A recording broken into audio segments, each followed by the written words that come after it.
राजनीति के इतिहास में वो 5 पदयात्राएं जिन्होंने पलटकर रख दिया सियासी हवा का रुख। नमस्कार दोस्तों, मैं रतन सिंह और आप सभी का ट्रिगर न्यूज में स्वागत है। कांग्रेस की भारत जोड़ो यात्रा ऐसे समय पर हो रही है जब उसके सामने कई बड़ी चुनौतियां हैं। इनमें सबसे बड़ी चुनौती ये है कि अपने नेताओं को कैसे पार्टी छोड़ने से रोका जाए और कुछ नेताओं को वापस भी लाया जाए। इसके अलावा अपने कार्यकर्ताओं को कैसे एक्टिव किया जाए और जनता को अपने साथ लाया जाए ताकि 2024 के चुनाव में पार्टी बेहतर प्रदर्शन करे। राहुल गांधी की भारत जोड़ो यात्रा अपने उद्देश्य के साथ इन चुनौतियों का भी सामना कर रही है। कांग्रेस अगर आज अपने अस्तित्व के संकट का सामना कर रही है तो 1958 और 2004 के बीच भी पार्टी की हालत अच्छी नहीं थी। साल 1958 में बीजेपी 13 दिनों के कार्यकाल के बाद सत्ता में लौटी।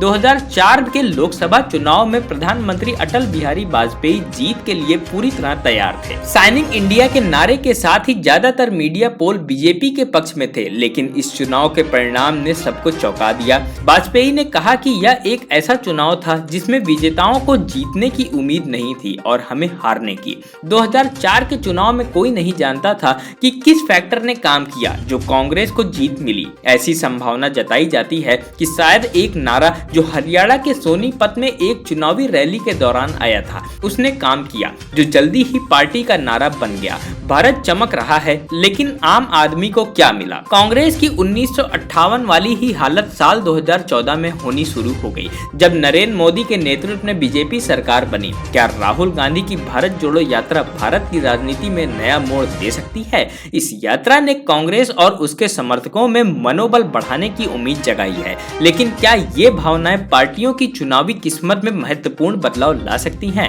हालांकि इसका जवाब आने वाले महीनों में ही मिल सकता है। आइए एक नजर उन लंबी पदयात्राओं पर डालते हैं जो संकटग्रस्त राजनेताओं ने की थी, जिनकी वजह से कई बड़े बदलाव आए, क्योंकि अतीत में अक्सर भविष्य के संकेत होते हैं। हम बाद में भारत जोड़ो यात्रा पर वापस आएंगे। सबसे पहली पदयात्रा चंद्रशेखर 1983। समाजवादी नेता चंद्रशेखर ने 1983 में राहुल गांधी की दादी और तत्कालीन प्रधानमंत्री इंदिरा गांधी के खिलाफ 4200 किलोमीटर की भारत यात्रा की, जो 3 साल पहले उनकी जनता पार्टी को हराकर सत्ता में लौटी थी।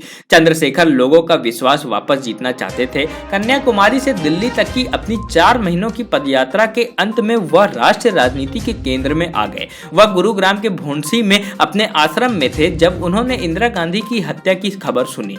साल 1979 के लोकसभा चुनाव में चंद्रशेखर ने एक लोकप्रिय नेता और राजीव गांधी के दोस्त से दुश्मन बने बीपी सिंह और दूसरी पार्टी ने जनता दल का गठन किया।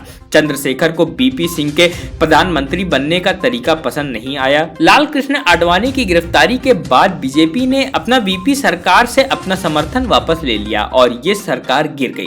बाद में चंद्रशेखर ने राजीव गांधी के समर्थन से अपनी सरकार बनाई और प्रधानमंत्री बने, लेकिन कांग्रेस की समर्थन वापसी के बाद महज 8 महीनों में ही ये सरकार गिर गई। दूसरी पदयात्रा वाइस राजशेखर रेड्डी 2003। साल 2003 में जब आंध्र प्रदेश विभाजित नहीं हुआ था उस समय कांग्रेस निराशाजनक थी। राज्य में तेलुगु देशम पार्टी ने करीब 3 दशकों तक शासन किया था। प्रदेश कांग्रेस नेता वाइस राजशेखर रेड्डी ने सत्ता का रास्ता समझा। उन्होंने प्रजा प्रस्थानम नामक 2 महीने की पदयात्रा की। उन्होंने अपने चुनाव अभियान के हिस्से के रूप में राज्य के कई जिलों में भीषण गर्मी के महीने के दौरान लगभग 1500 किलोमीटर की पैदल यात्रा की। बड़े पैमाने पर जनसंपर्क कार्यक्रम ने लोकप्रिय भावनाओं को उलट दिया और चंद्रबाबू नायडू के नेतृत्व वाले टीडीपी के शासन को समाप्त कर दिया। रेड्डी ने मई 2004 में मुख्यमंत्री के रूप में शपथ ली और 2009 में विधानसभा चुनाव भी जीते। हालांकि उसी साल एक हेलीकॉप्टर हादसे में उनका निधन हो गया। तीसरी पदयात्रा चंद्रबाबू नायडू 2014। साल 2004 में वाइस राजशेखर रेड्डी की पदयात्रा ने चंद्रबाबू नायडू को हराया था। उसके बाद 2009 में भी उन्हें हार का सामना करना पड़ा। उसके बाद टीडीपी नेता नायडू ने भी साल 2013 में वही रणनीति अपनाई।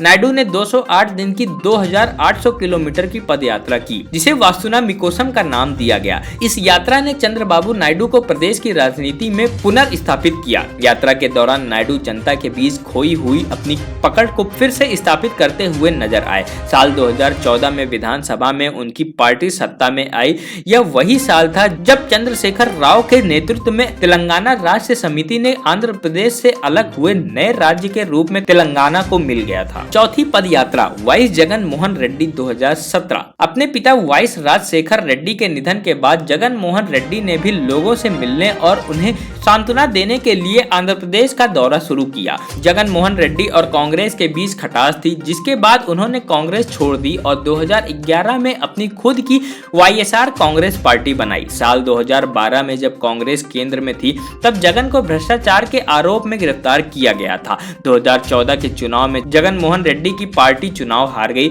लेकिन वह नेता प्रतिपक्ष बने। उसके बाद जगन ने आंध्र प्रदेश में 3648 किलोमीटर लंबी पैदल यात्रा शुरू की, जो 341 दिन तक चली। साल 2019 के विधानसभा चुनाव में जगन मोहन रेड्डी मुख्यमंत्री बने। 5वीं पद यात्रा दिग्विजय सिंह 2017। कांग्रेस के सीनियर नेता और मध्य प्रदेश के पूर्व मुख्यमंत्री दिग्विजय ने 2017 में राज्य में नर्मदा नदी के किनारे 3300 किलोमीटर की यात्रा की। दिग्विजय ने इस परिक्रमा को पूरी तरह से गैर राजनीतिक बताया और कहा कि यह धार्मिक और आध्यात्मिक है, लेकिन यह स्पष्ट था कि 6 महीने की इस यात्रा में एक व्यापक जनसंपर्क कार्यक्रम था। बाद में साल 2018 के मध्य प्रदेश विधानसभा चुनाव में कांग्रेस ने बीजेपी को हराया और कमलनाथ मुख्यमंत्री बने, लेकिन बाद में ज्योतिरादित्य सिंधिया की बगावत ने बीजेपी को सत्ता दिला दी। और खैर, दिग्विजय की इस यात्रा ने कांग्रेस को राज्य में पुनर्जीवित किया और सत्ता दिलाई। कन्याकुमारी से कश्मीर तक राहुल गांधी की 5 महीने की भारत जोड़ो यात्रा हाल के सालों में सबसे लंबी यात्रा है। राहुल को बारिश में सुनने के लिए लोग पहुंच रहे हैं। यात्रा में छोटे बच्चों, युवाओं, बुजुर्गों, महिलाओं को गले लगाने या अपनी मां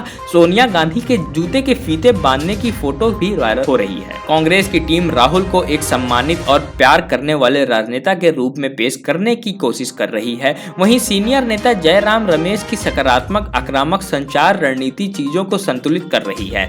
पार्टी की प्रवक्ता सुप्रिया श्रीनेता और पवन खेड़ा किसी भी तरह की गलत सूचना पर आक्रामक रुख अपना रहे हैं। भारत जोड़ो यात्रा कांग्रेस और राहुल गांधी को आने वाले चुनाव में कितनी मदद करेगी, ये तो समय ही बताएगा, लेकिन ऐसा पहली बार देखा जा रहा है जब राहुल गांधी जनता के बीच ऐसे चल रहे हैं। इससे लोगों के मन में राहुल के प्रति सद्भावना पैदा हो रही है। कांग्रेस पार्टी का मानना है कि उसे नए वोटर नहीं चाहिए, उसे वही चाहिए जो साल 2014 में उसका साथ छोड़कर चले गए थे।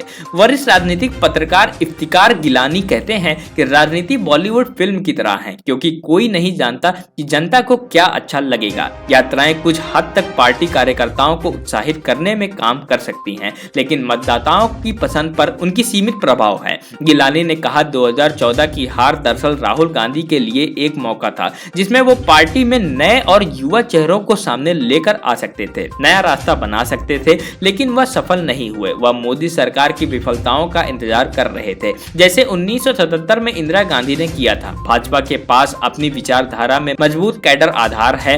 कांग्रेस यह नहीं जानती कि इसका सामना कैसे किया जाए, इसीलिए राहुल गांधी कभी धर्मनिरपेक्षता की तो कभी नरम हिंदुत्व की शरण लेते हैं। दरअसल यह एक कठिन सवाल है। क्या 2022 का भारत जोड़ो 2024 के आम आदमी को क्या मिला के नारे के रूप में प्रभावी साबित हो सकता है, विशेष रूप से ये देखते हुए कि भाजपा की चुनावी मशीन कैसे संचालित होती है। आप सभी का इस पर क्या कहना है, हमें कमेंट बॉक्स में जरूर बताएं। अगर आपने हमारे चैनल ट्रिगर न्यूज को अभी तक सब्सक्राइब नहीं किया तो प्लीज उसे जाकर सब्सक्राइब कर लें और वीडियो को भी लाइक कर दें। तब तक के लिए जय हिंद, जय भारत।